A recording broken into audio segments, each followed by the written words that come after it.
Selamat pagi semuanya, ketemu kembali dengan saya Dr. Theo. Hari ini kita akan bicara tentang glikosida jantung ya. Glikosida jantung, setelah kemarin kita ngomong tentang antihipertensi, sekarang kita ngomong glikosida jantung yang biasanya obat-obatnya dipakai untuk penderita paya jantung atau dekom cordis ya atau gagal jantung ya. Jadi ini yang dikenal ya, ada Folia digitalis purpurea, digitoxin, gitoxin, gitalin, ada Folia digitalis lanata, digitoxin, gitoxin, digitoxin gitu ya. Ada disebut Strophanthus gratus, kita sebut wabain, dan ada Strophanthus pombe, itu stropantin, dan ada yang terakhir Urgenia maritima ya, yang kita sebut silaren gitu ya. Nah, glikosida jantung mempunyai farmakokinetik yang sama, tetapi farmakokinetiknya yang berbeda. Jadi nasib obat dalam tubuh yang berbeda gitu ya. Jadi efeknya ada yang inotropik positif, chronotropik positif, ada yang dromotropik negatif, dan threshold rangsang itu dapat menurun sehingga terjadi rangsang heterotropik dan terjadi ekstrasisul. Ya. Nah, digitalis sendiri, ini sumber adalah digitalis purpurea, farmakodinamiknya, kontraksi miokard, jadi dia mempunyai sifat inotropic action yang positif, meningkatkan cardiac output, ya, menurunkan ukuran jantung, menurunkan venous pressure, tekanan vena, menurunkan volume darah, dan yang satu adalah membantu diuresis sehingga memperbaiki edema biasanya pada paru gitu ya. Yang terakhir adalah memperlambat frekuensi jantung, misalnya melalui vagal, extravagal action, atau melalui aksi daripada inotropic positif, dan terakhir chronotropic action gitu ya. Cara kerja itu efek inotropik menghambat enzim NAK ATPase, kemudian meningkatkan arus masuk lambung kalsium ke dalam sel, dan terakhir adalah lepaskan cadangan kalsium dari sarkolema retikulum. Ya. Nah ini kira-kira kerjanya ya, jadi penghambatan dari natrium KTPase itu, Na masuk ke sel ya, meningkatkan kalsium gitu ya, terjadi KTPase dan reaksi lain diaktifkan, kontraksi jantung lebih kuat gitu ya. Ada yang ke K gitu, mengalir ke luar sel, K sel menurun gitu, kepekaan terhadap sel pemacu terhadap vagus meningkat ya, sehingga memperlambat hantaran AV, bermanfaat untuk fibrilasi dan flutter atrium ya. Disinilah terjadi polarisasi yang diperpanjang. Nah, kalau farmakokinetiknya itu absorpsi digoxin, absorpsinya 50% kalau digunakan per oral, kalau digitoxin adalah 100%. Metabolismenya di hati, ekskresi melalui ginjal, digitoxin paling lambat diekskresikan.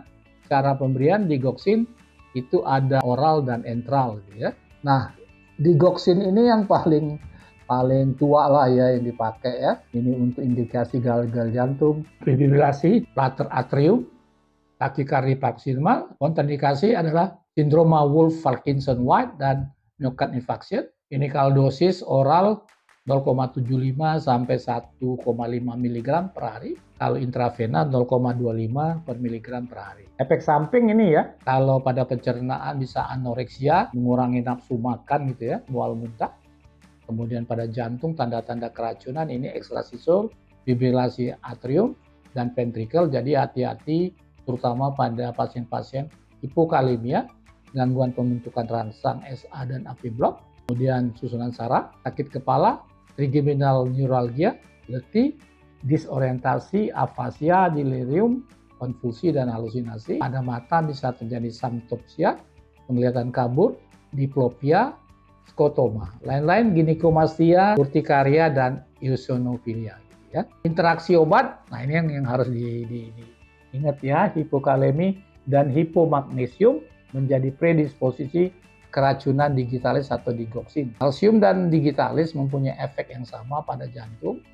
Barbipurat, rifampicin, phenylbutazone phenytoid, ini meningkatkan metabolisme digitoxin. Diuretik yang potasium long diuretik itu ya, jadi yang hati-hati ya, yang terjadi juga peningkatan daripada digitalis toksik gitu ya. Simpatomimetik mudah terjadi, ektopik ya. Kemudian neomisin absorpsi digitalis terganggu. Pengobatan keracunan digitalis dirawat di ICU ya, bukan di ICU ya, bukan di ICCU, kurang C-nya. Ya, pemantauan EKG terus menerus, aritmia dikontrol dengan phenytoin, lidocain, procainamide, pemberian kalium oral atau IV. Bila ada AV block itu kontraindikasi. Antidigoksin, imunoglobulin ya. Ini kira-kira ya, otak, kepala, dan eksternal atas, paru, jantung ya, paru, jantung, paru gitu, arteri hepatika, ke hati lagi gitu ya, rencana ginjal, tubuh eksternal bagian bawah gitu kira-kira ya. Obat-obat paya jantung, jadi untuk obat-obat congestive heart failure ya, itu adalah paya jantung adalah suatu keadaan gangguan fungsi jantung yang menyebabkan ketidakmampuan jantung memompakan darah untuk kebutuhan metabolisme tubuh pada keadaan istirahat dan juga aktivitas normal. Ya. Ini ya, kausa berkurangnya kontraksitas daripada miokard, terjadi hipertensi, penyakit paru kronis, degenerasi miokard, kelainan katup, sirosis hepatis, anemia, dan beri-beri, dan hipertiroid ya. Tujuan pengobatan memperbaiki fungsi jantung sebagai pompa, menghilangkan timbunan cairan abdominal, menurunkan beban otot jantung. Kalau preload itu beban jantung yang terjadi karena volume darah yang mengisi ventrikel kiri pada akhir diastole, dan volume ini harus dipompakan pada setiap kontraksi. Kalau afterload ialah beban jantung yang terjadi karena adanya tahanan aliran darah pada sistem arteri sama dengan tahanan periferi. Contoh afterload yang tinggi pada hipertensi ya. Nah, penggolongan obat untuk paya jantung, kalau preloadnya, untuk menurunkan preload kita pakai diuretik dan golongan nitrat. Kalau untuk menurunkan afterloadnya kita pakai hydralazine atau salbutamol. Untuk preload dan afterload kita pakai ACE inhibitor. Kalau untuk simulasi otot jantung kita pakai digoxin, dopamin, ataupun dobutamin. Ya. Nah, diuretik ini menurunkan volume cairan ekstrasel sehingga preloadnya menurun dan bendungan paru menurun. Ya. Hati-hati kehilangan kalium yang banyak sehingga terjadi keracunan daripada digitalis ya. Jadi jangan sampai terjadi hipokalemia gitu ya. Vasodilator untuk paya jantung berat memperbaiki keseimbangan kardiovaskuler, sesak napas, itu kita pakai natrium naproxen, filling pressure menurun, curah jantung meningkat. Kalau kita pakai nitroglycerin untuk angina victoris, untuk menurunkan preload, untuk adalah filling pressure ventricular juga menurun ya. Hydralazine memperbaiki hemodinamikanya. Nah, kalau ACE inhibitor itu captopril, itu kita tahu bahwa captopril itu mengubah angiotensin 1 ke angiotensin 2 gitu ya, hingga tidak terbentuk aldosteron atau reabsorpsi natrium dan K ya. Sehingga terjadi dilatasi atriolet, menurunkan afterload, meningkatkan curah jantung, inotropik positif, venodilatasi, retensi cairannya menurun gitu ya, sehingga terjadi preload, frekuensi jantung menurun, sehingga tahanan daripada pembuluh darah, atrium dan ventricle juga menurun. Dobutamin, cara kerja mirip dopamin, bekerja pada adrenoceptor beta, kontraktilitas miokard, ini efek inotropik positif, hingga meningkatkan cardiac output, ini terjadi automasitas daripada sinus gitu ya. Nah, dobutamin ini indikasi gagal jantung akut dan shock kardiogenik.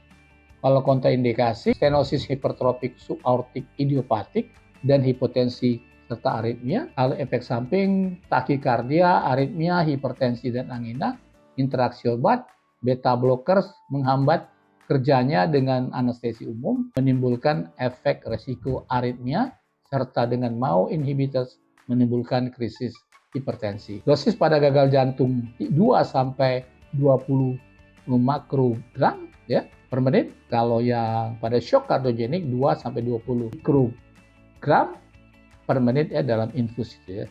Semuanya dalam infus ya. Jadi itu dulu yang bisa saya sampaikan. Terima kasih telah menonton. Silakan subscribe, like, and share. Ciao.